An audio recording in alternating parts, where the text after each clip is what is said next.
and welcome to this week's Soap Secrets for the 11th to the 17th of September. I'm Claire Ruck. Hannah Fernando is on holiday this week, and we have What's on TV's soap expert Rachel Lucas to talk all things soap. Welcome, Rachel. Hi Claire, it's nice to be here this week. So first to Corrie, Rachel. It's a big bumper week of Corrie action, isn't it? Yes, Claire, we're being treated to an extra hour-long episode this week on Thursday. I think it's because ITV are making up for the fact that we missed out on 2 episodes the previous week because of football.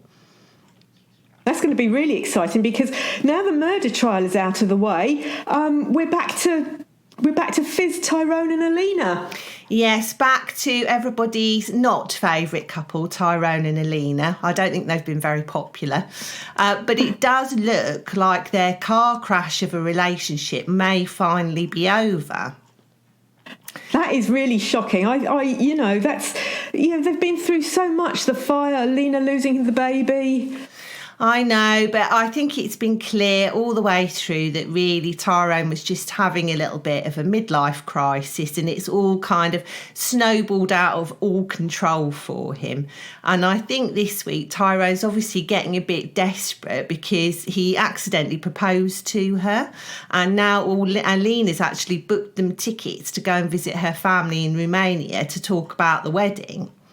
So what he does is he ends up crashing yet again Fizz's date with Phil. He's been making a bit of a habit of this. And he actually pretty much admits to Fizz that he's still in love with her. It's a bit rich, really, isn't it? It is a bit rich, isn't it, Rachel? I think I'm team Phil at the moment because I think he has a nice shirt and he's been really nice to Fizz. And Ty's been off and he's made a life with a new woman and now he wants to come crawling back. I know, I think the same, and you're right, I think Phil's lovely. So, he's been very good with Fizz. She's had obviously lots of very sort of, traumatic things happen recently, and I think, it's too bad, Tyrone, can't have your cake and eat it, can you? Well, it looks like anyway that there's trouble sort of from Alina's side of things because obviously Hope started the fire in the flat, which was part of the reason that Alina lost her baby very sadly. But then she actually finds out that Hope is a bit of a fire starter and of course does have a past history as an arsonist. Ty has told her nothing about this. So she's really not happy about this at all. There's a really big secret to keep, isn't it? That your potential stepdaughter has these issues, and then you had a fire in your flat, and it was Hope, and he didn't say, "I'm sorry, my daughter has had issues with this in previous years." Yes, I think so, because I think, you can see all along, really, although Alina's blind to it because she really wants to be with Ty, that he's just not investing in this relationship at all. He's not really telling her anything, about his past, about sort of things to do with this family. So, I can see that would be really upsetting for her. So she's heading off to the airport, Rachel. Is this the last we're going to see of her? Well, exactly. So she's got the tickets, isn't she? I think she's kind of had enough of Ty now after finding out something about Hope. So she ends up totally humiliating Tyrone in front of everybody in the street. So she gets her revenge. She heads off to the airport. But we're going to wonder, is this the last we see of her? Now, I do know that the actress, Ruxandra Purojniku, she recently seemed to hint on her Instagram that she was leaving the show. But, of course, this is Corrie, so anything could happen. She might just be taking a short break, mightn't she? Having a holiday. Exactly. She might just be taking a short break, and she might be back just to kind of cause more trouble between Tyrone and Fizz. And we have a couple of returnees. Yasmin's grandson Zidane turns up. Now, he didn't when Yasmin was being, brutalised by Jeff, he wasn't there then. So what's brought him back now?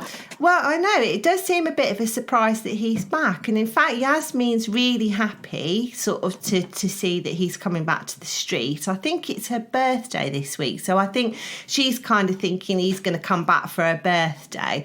But I mean, it's been 3 years since he's been away, so of course we do wonder whether there's going to be some other reason behind him coming back to the street. You know, what's happened to him in those 3 years since he's been away?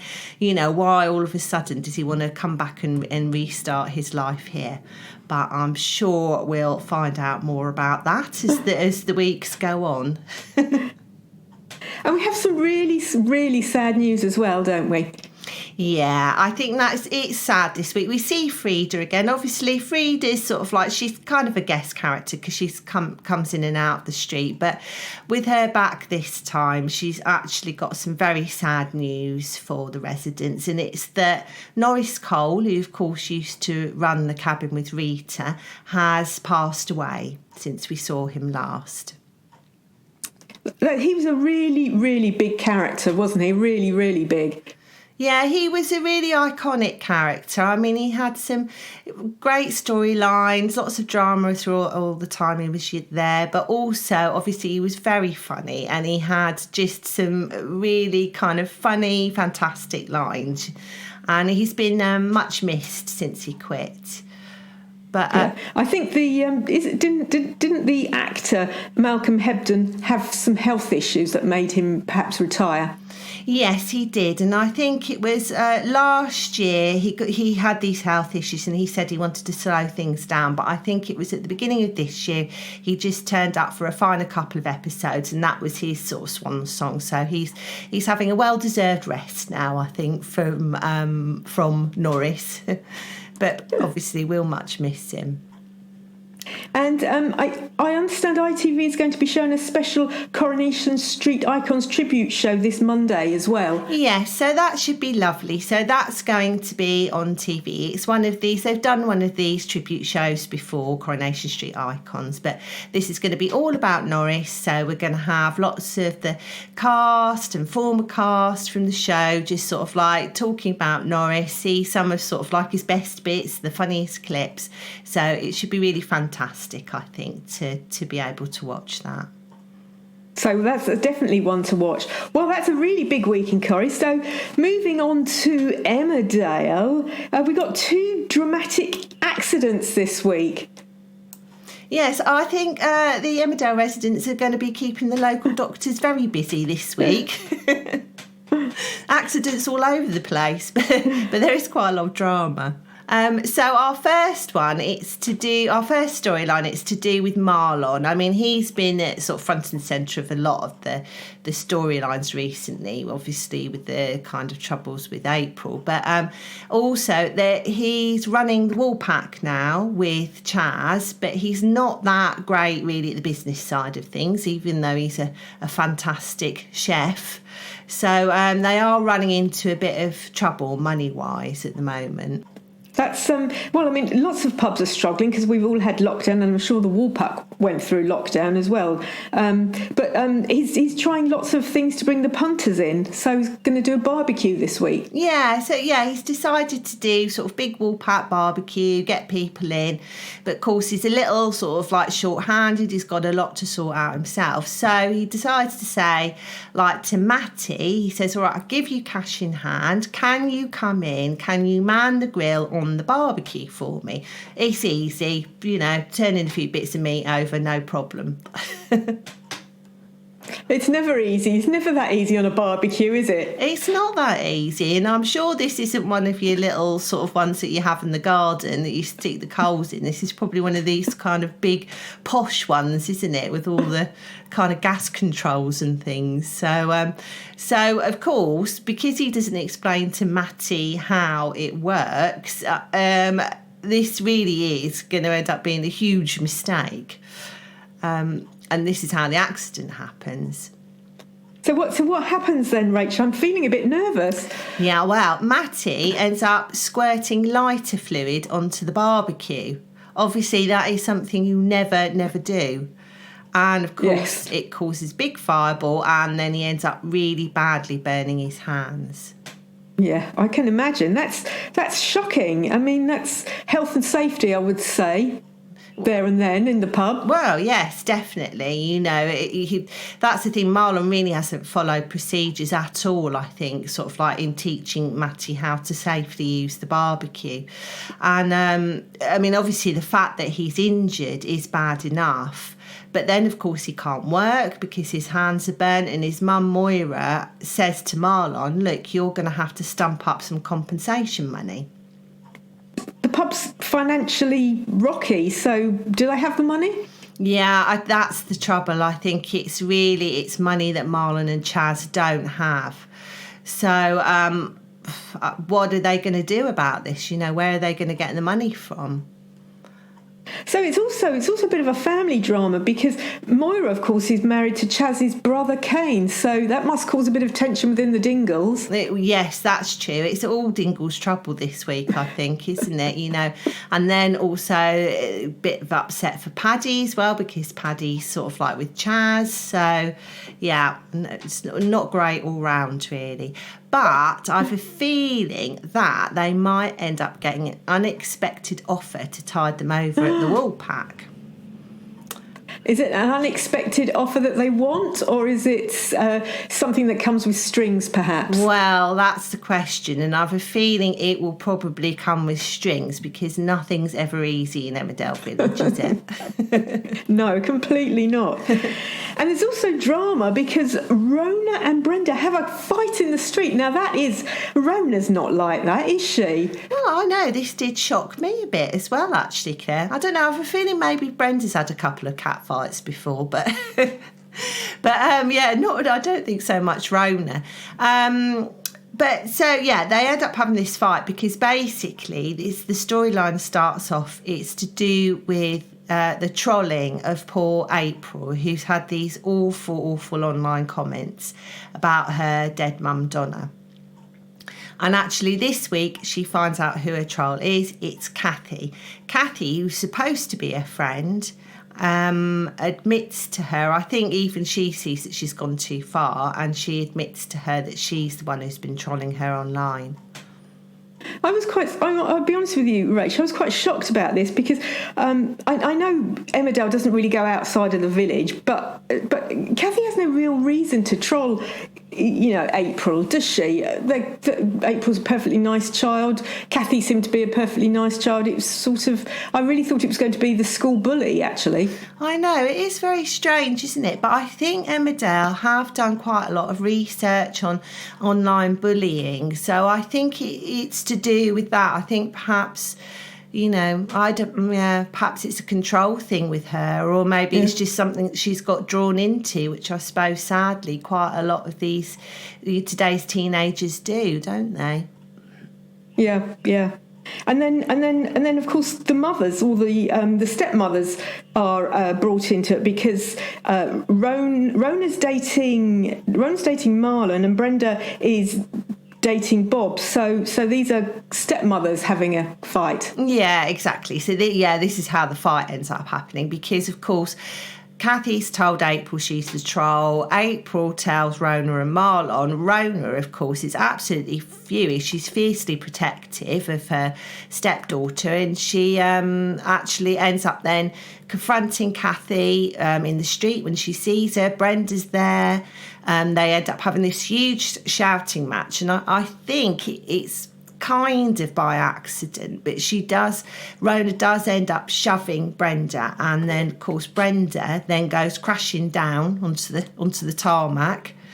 So yeah, that's obviously a bit concerning that she's had this big fall. So is Brenda okay? I mean, has she hit her head? Is there anything? Is an ambulance called? Yeah, well, that's the thing. I think we're just going to have to wait and see whether, you know, how injured she is. You're not letting anything out, Rachel. I'm not letting anything on. But so that's an absolutely stonking week in Emmerdale.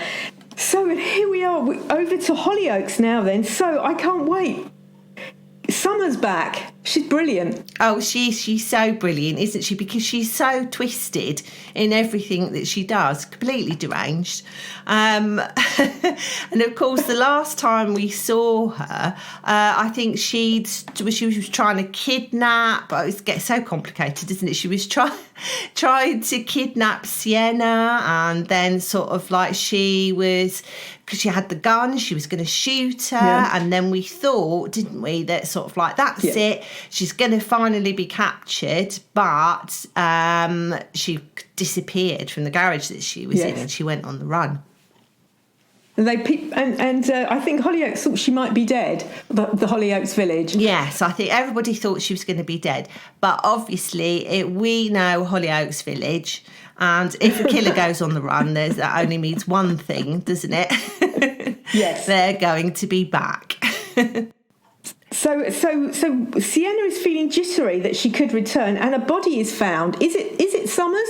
Yes, well, that's the thing. So Sienna's, very nervous. Obviously, someone might come back and try and do something to her. And the police tell her and Brodie that a body's been found, and they want them to come and identify it. So, obviously for them, it would be a lot better if it was Summer, because at least that means she was out of the way then. And they really get their hopes up. But unfortunately for them, when they turn up, it's not actually Summer. It's not. But she still pitches up, doesn't she? Summer then pitches up in the village, and she's got a gun. Yes, that's the thing. So what's happened is Sienna and Brodie, again, worry for safety. They end up moving into this safe house. And actually, there ends up being quite a sweet moment between them. They have this heart-to-heart, and they end up being reunited, because they've almost done it, haven't they? Sort of like several times in the past. Almost. But finally, they're reunited. But, yes, this is not going to be the happy ever after, because Summer turns up in the village. She's got the gun that she threatened Sienna with before. And then, this is really dramatic, Claire, she ends up holding Sienna at gunpoint on a cliff edge. So I'm guessing maybe somebody goes over the cliff. Well, we do wonder. Brodie's there as well. Can he save Sienna? Was he going to be in danger? Is Summer going to meet a sticky end? Who knows?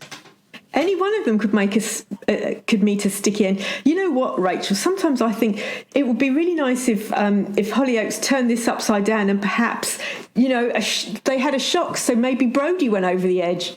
Well, yeah, that's true. Yes, because you're kind of expecting it maybe to be the kidnapper and the killer, but who knows? But maybe it could be Brodie, Claire. We'll just have to tune in and watch. Well, I hope it's not Brodie, because Rachel, he's really hot, isn't he? Well, yeah, that's true. That would be very sad. And we can't lose Sienna, because sort of like she's become, one of the stalwarts of Hollyoaks, isn't she? Sort of like, yeah. Yeah. And I'm sure, despite the fact that Brodie and Sienna are reunited, if they were to survive all of this, Warren's probably still in the background going to mess things up. Yeah, as per usual. But I don't know, would you like to see Brodie and Sienna back together? I think they make quite a good couple. I think yes. He got drunk just before he was about to marry Summer, didn't he? And he went round and said, it's you I should be marrying. Yeah. So we knew where his heart lay after that, really. Exactly. I think they deserve to be together.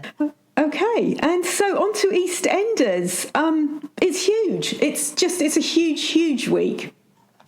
Oh, yeah, super huge. It's huge on so many levels. So, of course, last week's Duffs, we saw Janine, Scarlett, Tommy and Phil all trapped inside the Mitchell house when a fire accidentally started after Phil left the hob on. That's shocking. That is really shocking, because as I seem to recall, hadn't Tommy locked himself, Scarlett and Janine in his bedroom and thrown the key somewhere? That's right, as you do. That did seem a little bit unwise, shall we say, to do that. And also, well, I mean, Phil's left the hob on, that's not a great thing to do. But I've kind of forgiven him, because Shirley did knock him out with a baseball bat, so... So why exactly did Shirley hit him with a baseball bat?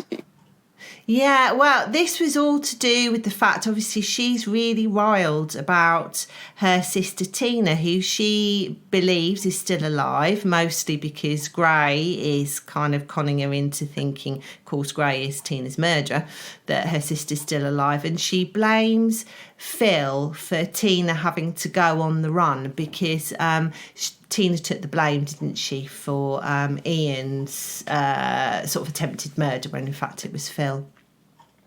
So all these things have come together, and we have number 55 on fire. Exactly. So that was, as I say, we sort of like saw Duff's last week. We saw this fire had started. We knew something was going to happen. So this week we can see that Janine, Scarlett, Tommy trapped in the bedroom because Tommy's locked them in. Phil does end up coming round. And then just as Kira and Gray, they actually brave the flames to try and save the occupants of the house. But, of course, there's a gas canister lying around nearby, as there always is, and it explodes. But a big drama. So we're wondering, will any of them get out alive?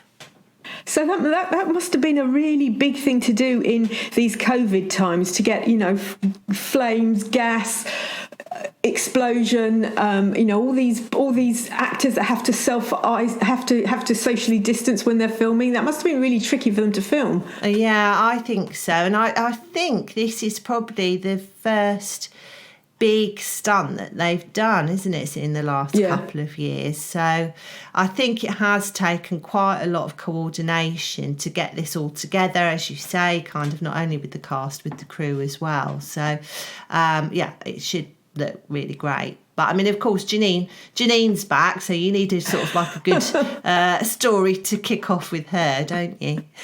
Yes. And Linda, so we've been mentioning for a couple of weeks now that Linda's ready to pop, and on screen Linda does look, she does look like she is ready to give birth. And so what happens this week, Rachel? Yeah, she does look very pregnant, and of course she's been trying to lie to sort of like everybody, well, her and Mick, that Mick's the father of the baby. But you're right, she clearly looks further along than she should be if it was her husband. So Jack Branning, sort of like Max's brother, is getting a bit suspicious. So he's actually saying to Linda this week, look, is Max the father of your baby? She's saying, no. But I think the stress of it all, then her waters end up breaking. That is shocking. So she's alone in the pub with Jack, and her waters are breaking. And so so Jack's just there. Are we going to have a birth in the Vic, or do you think we're going to get an ambulance and she's going to get to the hospital on time? Well, I did wonder that, but of course this is a soap, so I'm pretty sure that she's going to end up having that baby on the Queen Vic floor. Lots of things have happened on the Queen Vic floor, haven't they? If we go all the way back to virtually that shock when Michelle and Dirty Den got together, and Dirty Den got teenage Michelle pregnant. Yes, that's right. Yeah, all sorts of things. Murders, that's happened, hasn't it? Babies. Yeah, I'm sure we've had a few babies in there as well, but... So talking about babies, Stacey went off to have, or Lacey Turner went off to have her own baby, and so we see Stacey the character back on screen this week. So obviously Lacey's back from mat leave. Yeah, that's really great news, I think, because everybody, loves Lacey on screen. So Stacey is making a very welcome return to Albert Square this week. Well, to Walford, shall we say. What ends up happening is that Martin goes to visit her in prison because Ruby has reported Jean for the marijuana plants that Mo left in her garage. So it's all go. So, and then also we see Ruby making a bit of a confession. I think part of this is, obviously we know that Lacey's back from her mat leave, but we also know that Louisa Litton, who plays Ruby, needs to go off on her maternity leave because, again, she's very pregnant on screen, lots of babies at the moment. So I think this does look quite a lot like it's going to be Ruby's exit storyline. Okay. So I knew there was a reason why Mo left a garage full of marijuana plants, and these marijuana plants come to the fore. I know, it did seem a bit random, didn't it, when we first had this storyline? I thought, where's this going? But I thought maybe after last week that Jean and Shirley were going to become, the local drug dealers and start selling all this marijuana.